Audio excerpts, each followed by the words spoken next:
Linear regression derivation with regularization.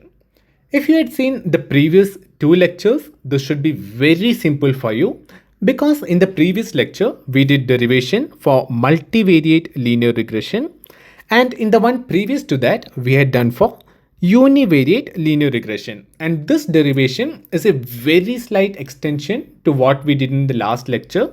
So this should be very simple for you. Let's just have a slight recap of what you did in the previous two lectures. In the first one, in case of univariate, we took an equation like this: y is equal to w0 plus w1x. In this case, we had only one value of y and one x, that is both were having only single variable, no y1, y2, y3, etc. And we had solved for w0 and w1, and we did it using simple linear equations, and it was a simple derivation. Then we did case of multivariate, where instead of a single y you had y1, y2, y3, etc. And instead of a single x you had x1, x2, x3, etc. That is, these are different features of the same x. Okay, the same here as well, different features of the same y. And there were n such data points where each of the data point had these many different features for x and y. So if you remember, in case of multivariate, you had a lot of w's to find out. Why was it? Because y1, that would be w10 plus w11x1 plus w12x2 plus and so on. And what was y2? That was something like this: w20 plus w21x1 plus w22x2 plus dot dot dot. Similarly y3 and so on. So here you had seen there were a lot of w's to be found out, and if you simply tried using different linear equations and solve each of them, that would have been very difficult. So instead we used matrix operations so that the complete operation becomes very simplified, it becomes logical to understand and also easier to solve, right? So we used matrices for all those, and we saw how we can find the value of the matrix W, which has all these W zeros, all these W's. In the same manner, in the present lecture, what we are going to do, we are taking this multivariate case, but we'll add regularization term. In the previous lectures, we never added this regularization term. We only considered the linear regression terms without regularization. So the only difference is very slight, that is addition of a regularization term, and we'll be using the same kind of matrix operations to solve this. So if you understood the previous lecture, this should be very simple. It should be an easy write. Okay, let's start. First thing is, you have to understand the equation that we are using. We'll be using an equation of this kind: y is equal to xw plus epsilon. What is x, y and epsilon here? Y is the target, which is a matrix. Let's understand the dimension of each of these matrices. That's better.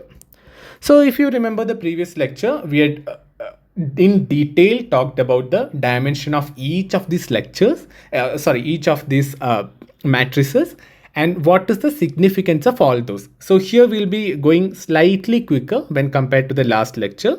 Still, we'll go through the dimensions because you need to understand what is the dimension of each matrix so that you have a clear understanding of the whole equation. Our Y is an n by m matrix.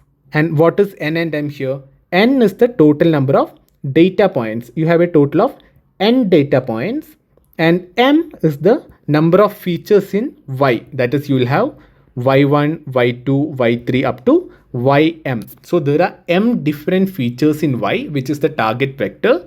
So for each of the n data points, you have m features, and hence y is an n by m matrix. Okay, y is n by m matrix. What is x? X is a n by p plus 1 matrix, and we had explained this in the last lecture that there are n different data points. What is p plus 1? P plus 1 comes from p different features that x has, that is your independent variable x, and 1 is corresponding to the coefficient W zeros. So for each of the W zeros, you will have an extra column which is having only ones. This is to deal with W zeros. Hence it is a P plus 1. Okay. So it is N cross P plus 1 matrix. What is W? W is P plus 1 by M matrix. How is it P plus 1 by M? P plus 1 corresponds to P features of X and the intercept, and M corresponds to M features of Y. So for each of the Y, for each of the X, you have different values of W. These are populated in the W matrix, which is P plus 1 cross M. And the last one is epsilon. Epsilon, as we discussed, is the error term. For each of the data point, there will be one error term. So it will be N cross 1 matrix. For each of the N data points, there will be an error term. Why is the error term there? Because the value of XW, it won't be exactly equal to Y. Instead, there will be a slight error which we'll catch in epsilon. So now you have an idea of all these matrices, and be very clear about what is the dimension of each of those, because dimension really matters and gives you logical understanding of how it is working. And one special note, that in practical scenarios, when you have to solve a problem, you may encounter many scenarios where Y does not have M different features. Instead, there is only one Y. But in case of X, there will be multiple features, that is X1, X2 and so on. In that case, you can use the same equations that we derived. The only difference is, while you're considering the matrix Y, you have to consider N cross 1 matrix. Instead of an N cross M, you have to consider N cross 1 matrix. And similarly with W, instead of a P plus 1 cross M, you have to consider P plus 1 cross 1 matrix. This is in case Y is not having multiple features, if it is a single output Y or single target that you're looking at.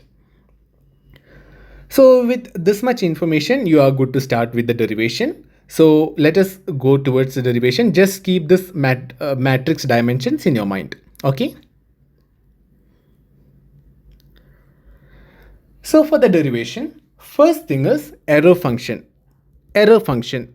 Like we had considered previously, we will be considering sum of squares error only.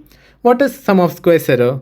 We have to find the difference between prediction and the actually observed values of Y. That is Y and Y cap. Let us say this is the predicted value. This is the actually observed value. So here it should be Y cap instead of Y, if we are considering this way. Okay. Y is the actually observed value which you already have in your data, and Y cap is the prediction that you have from the equation. So let us write it like this. 1 by 2n sigma I is equal to 1 to n yi minus, okay, I'll take capital Y only, yi minus yi cap the whole square. This 2 is for L2 now, plus lambda into sigma I is equal to 1 to p wj, this is j equal to 1 to p wj square. So let us understand each of the terms here. First thing, why did I use this 1 by 2n? This is used just for mathematical easiness, that is for computational easiness. You will understand when we go forward with this derivation. Otherwise, this 1 by 2 doesn't make any change. Our loss function main part is this only, where you take the difference between yi and yi cap. So this is same as what we used in the previous lectures. So here I use this because it will be easier for us to cancel out the 2 that comes from when we take the derivative, and n that is coming from the summation. And here this is the regularization term. So the only difference with whatever we considered till this point is the regularization term. This is what you have to understand clearly. What is the use of regularization? As we had seen in regularization lecture, this is used in order to control your model from overfitting or underfitting. You can simply adjust the regularization parameter lambda. What is lambda? Lambda is a regularization parameter. You can give one particular value to lambda. You have to try different values and find out the best value by using your validation set. So using that, you have to find the best value of lambda, which will avoid your model from overfitting or underfitting. So lambda into what are you applying this regularization on? You're applying it on the square of coefficients. So your coefficient matrix is W. In that W, for each of the values of x. So let us say if you have only one y, then for each of the value of x, it will be a single scalar value like 2, 3, something, whatever it can be, W. So that W you have to square and multiply with the regularization term. So why am I taking j equal to 1 to p? Because we are taking j equal to 1 to p because in this case, x will be having p different features. With each of the features, we'll be having coefficient w, and all of them we have to square. So let us start with the derivation. So in derivation, we'll be using matrices as we had used in the previous lectures. First thing, instead of yi cap, I'll substitute this one, xw.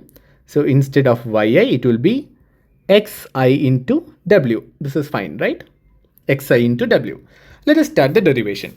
What do you have to do in derivation? You have to take the derivative of the error with respect to w, and you have to equate it to 0. This is what you do. Why are you doing this? Because you want to minimize the error and find the optimal value of w. Whenever you have to minimize something, you take the derivative and equate to 0. And what is the optimal value you have to find? You have to find the optimal value of w, which means you have to take the derivative with respect to w and equate to 0. So this is what we are going to do. How do you take the derivative? dE by dw. If you take it, this will become this 2. This will come outside. So 2 by 2n sigma I equal to 1 to n yi minus xiw. And what is the derivative of minus xiw? It will be minus xi. So I am putting minus here and xi here. So it's just for a better looking equation. Plus, what is the derivative of this? If I take the derivative with respect to w, this will become 2 times lambda into w, right? And this you have to equate to 0. So let us completely convert this into matrix form and then solve this. If you completely convert this into matrix form, instead of this, I'll be totally using matrix form instead of the summation. So summation will go off right now. This 2 and this 2, this will anyway cancel out. So it will be minus this xi into y. For this, you have to use x transpose into y minus xw plus this term 2 lambda w. 2 lambda w, this is equal to 0. So here I'm converting it into matrices. What it will do is it will make the whole thing logical and easier to solve, because as soon as you understand matrices, mathematics, it's easier for you to deal with these sort of equations. So let us solve this. If you expand this, this will become minus x transpose y plus x transpose xw plus 2 lambda w is equal to 0. What is the next thing? You have to take all the terms which have w in it onto one side and the remaining on the other side. Why is it? Because you're solving for w, you have to isolate w. So this becomes x transpose xw plus 2 lambda w is equal to x transpose y. If you take w outside, w into x transpose x plus 2 lambda I is equal to x transpose y. What is this I? I is the identity matrix. Why am I using identity matrix here? Because I am multiplying lambda with w. But this w, when I am taking outside, lambda becomes a scalar. In order to deal with that, when I have to add it with a matrix. X transpose X is a matrix. If I have to add something with a matrix, this should also be a matrix of the same dimension. But 2 lambda is simply a scalar. It is not a matrix with the same dimension as X transpose X. So in order to deal with this matrix multiplication, what will I do? I'll multiply the scalar 2 lambda with I. I is an identity matrix which will have the same dimension as X transpose X. So this addition X transpose X plus 2 lambda I addition can be performed here. So that is how I comes in. I is the identity matrix. What is identity matrix? It will look like this: 1 0 0 0 1 0 0 0 1. That is, in the diagonal there will be ones and it will be zeros everywhere else. That is the identity matrix. So here if you simplify for W, W is equal to X transpose X plus 2 lambda I whole inverse into X transpose Y. This is the final equation that you got for W. I'm going to erase these steps. So finally you can see here that W can be derived as X transpose X plus 2 lambda I whole inverse into X transpose Y. If you recall what we derived in case of multivariate linear regression without regularization, though it looked like this. I'm writing it as W dash so that you understand it's from the previous lecture. It was X transpose X whole inverse into X transpose Y. This is what we derived in the previous lecture without regularization. When regularization came in, the only difference is this term. Into X transpose X, you added an extra term, 2 lambda I. I is the identity matrix. This is the only difference that came in when we added regularization. So it's easier for you to understand, also easier for you to keep in memory as well. And anyway, you can derive this once you understand the whole derivation. At any point, you can easily derive this. So let us just confirm the dimensions here. Our W is supposed to be what? P plus 1 cross M matrix, right? P plus 1 cross M. What is X transpose X? X transpose X is P plus 1 cross P plus 1. So if you add with this identity matrix, it will be the same P plus 1 cross P plus 1. And what is X transpose Y? X transpose Y is P plus 1 cross M. So if you multiply P plus 1 cross P plus 1 matrix with a P plus 1 cross M matrix, what will you get? You will get a finally P plus 1 cross M matrix, which is the required W. So here we have done the derivation for linear regression with regularization. When the regularization term comes in, how do you solve for linear regression? That is what we had seen in this lecture.